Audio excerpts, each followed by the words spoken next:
Pops in a pod. Pops in a pod. Hey everyone, welcome to Pops in a Pod. I'm Peter Pop, And I'm Nadir Pop. and this week we've got a special episode, a very insightful episode, I may add. Yeah, and this week we are talking about third culture kids. Peter, who are third culture kids? I was looking this up, right? And third culture kids or individuals are people who were raised in a culture other than the one of their parents or the culture of their nationality, right? The reason they are third culture kids is because they live in this different environment for a significant part of their child development years, which is quite interesting when I think about it. It sounds a lot like you. Yeah, yeah. I mean, like, you know what? Growing up, I never really considered myself a third culture kid. But when I was reading this definition, I was like, I never thought about this. Yeah, when you were defining third culture kid, it immediately took me back to last year, June, um, especially when we were doing our Father's Month, episode 79 and 80, where we were talking about ourselves. And you described it pretty well back then, but I don't think we used the term third culture kids back then. Yeah, I mean, like, honestly, I never, like I said, right, I never considered myself one. I always looked at it as, people who have like parents of two separate cultures and you're born in a third culture. But yeah, I guess now I have to kind of update my bios with third culture kid. Yeah, and I think it adds to the experiences. I'm pretty sure because I have met, um, now that I know what a third culture kid is, I think I've been exposed to a lot of third culture kids from school, college, and work. But Peter, since you have that experience and living that life, what are the upsides of being a third culture kid? I mean, I had to think about it, right? Because honestly, like they say, right, hindsight is 2020.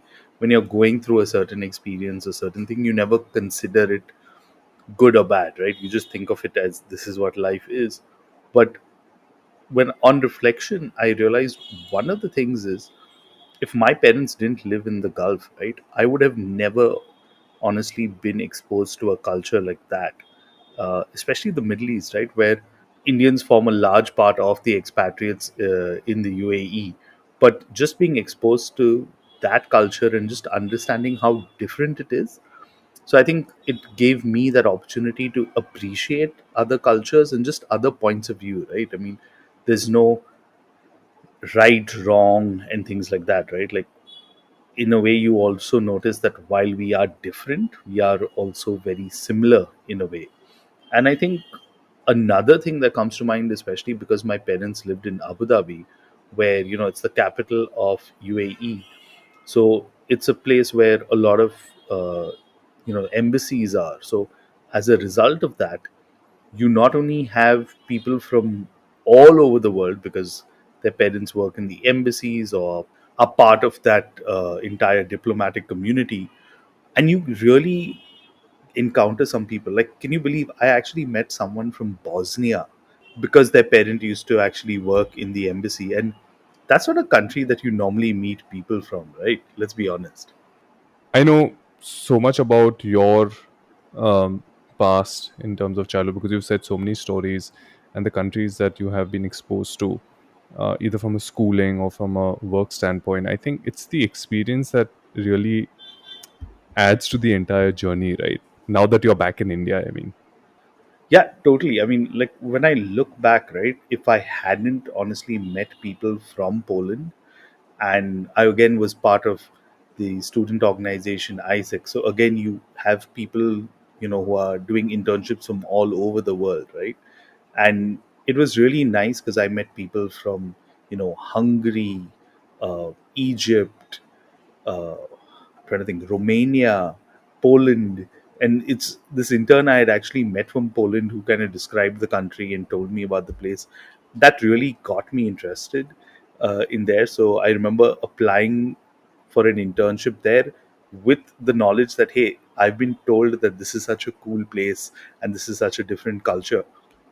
Fast forward to me actually going there a few months later, realizing that when you actually break it down, if you take away the language and the certain amount of food, I would say, being the non-veg food and things like that, Polish culture was no different than Indian culture. And I think that's one of the things you get to appreciate also, right? Because, when you live in India, you always think that, Indian culture is a certain way, or, we think a certain way only. The moment you meet people from other countries, and especially when you go live in another country, you just realize that, wait, this is not just an Indian thing, right? It's also people from other countries who have a certain way of behaving or doing things. But just because of us not being aware, we just we take it for granted, right?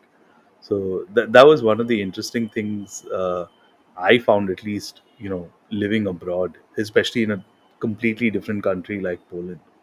I think the biggest advantage is meeting people from different cultures, because you tend to grow up with stereotypes, right? Irrespective of the country, but you always say that, oh, living in India, it's like this. But when you meet people from different nations, and that's when those myths, one by one, you know, start getting busted. And I think that that's so cool, because then you get to see the human behind that person who you are actually now interacting with. And I think that's so cool, because that's one of the reasons why I also love to travel to other countries. But I'm sure there are also downsides, right, Peter? I mean, it's not all hunky-dory flowery being a third culture kid. Oh, totally. And I think that's what I was also alluding to when I was talking in the start about, when you're going through an entire process or going through an entire experience, you never look at it in a certain way.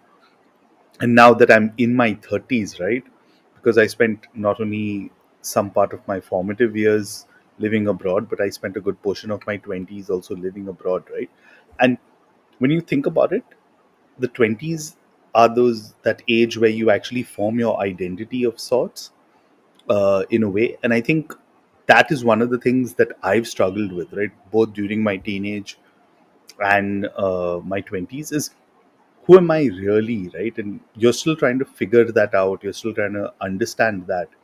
And I'll give you a simple example, right? Like when I first moved to India when I was a kid, I was always considered, or for years, I was called the Dubai kid in my school. Like, even though I lived in India, right? By then it was like a few years, but it was always referred that, oh, he's from Dubai, his parents are from Dubai, right? Okay. And, So, and I I mean, did that make you feel special or the odd one out? the odd one out, right? Because like everyone is from Bandra or wherever, right? But like just because my parents lived abroad and I lived there, I was considered the kid from another country, literally. But in essence, I wasn't, right? I was no different from anyone else in my school. But then it also happens that when I lived abroad, I was always considered Indian. And it's strange, right? Because when I was really young, I lived both in UAE and India. So when I had to like figure out at the essence, who am I? Am I Indian? Am I from UAE?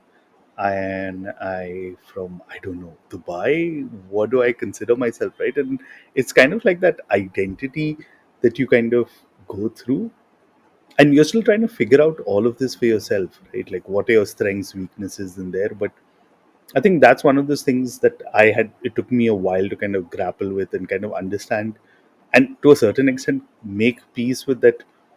You know what? I may not be Indian enough to be Indian. I may not be, you know, Arab enough to be Arab. You get what I mean, right?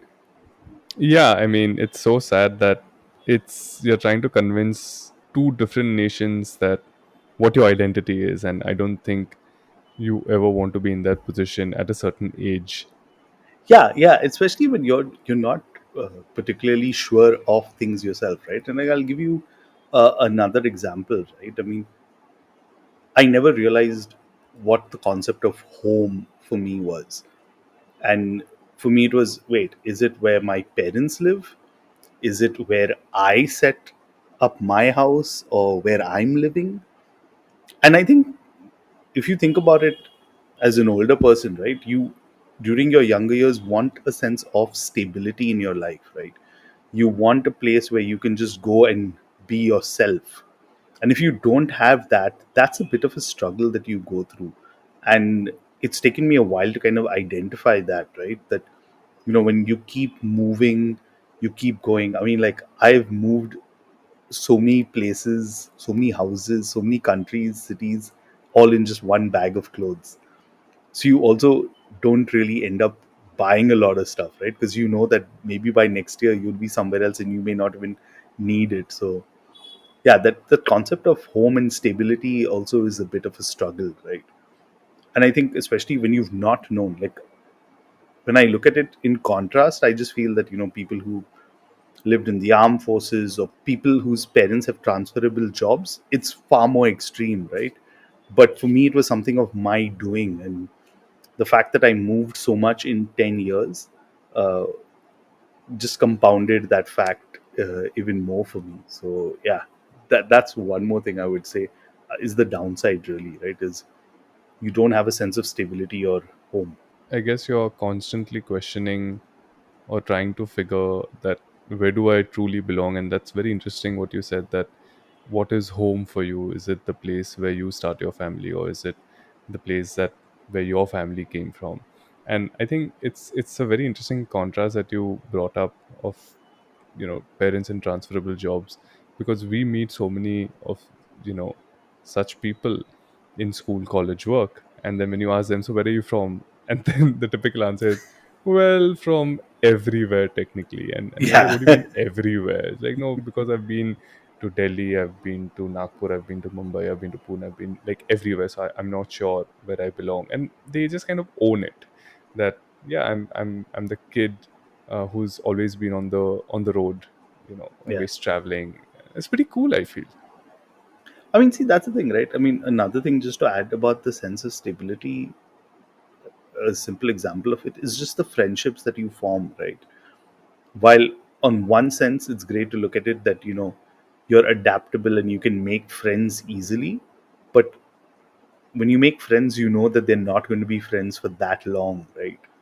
So, like, in terms of that, gives you it kind of warps the concept of friendship, really, right? Like, I honestly can count on both hands the number of people I've been friends with for more than like 10 plus years. And that's really hard when I think about it, because I always thought I had far more friends. So yeah, that's tough. And it's not easy also when you think about it, right, as you get older. Peter, thanks for sharing that, and I'm sure there's so much more that we can talk about. I mean, your experience, of course, um, the kind of stories that I have also heard and been a part of in my journey through school, college, and work. And I think this is just a very small sliver of the entire pie that we are waiting to consume on this whole third culture kid aspect. Yeah, and for that, to hear more, we're joined by a very special guest. She's an author based in the US. And when I first came across her, I could totally resonate and understand her journey as a third culture kid. So we'll have her on the podcast. So stay tuned for that. But before we sign off, you know what time it is in the episode. As always, you can send us your feedback at popsinapod@gmail.com. Or you can search for Pops in a Pod on Instagram, and we put up some interesting stuff. We've also started putting out a lot of reels, so I hope you're getting to watch them. And yeah, we ask you guys a lot of questions, so leave those comments in, and we'll respond as and when. But until next time, thank you guys for listening in, and yeah, we'll chat soon.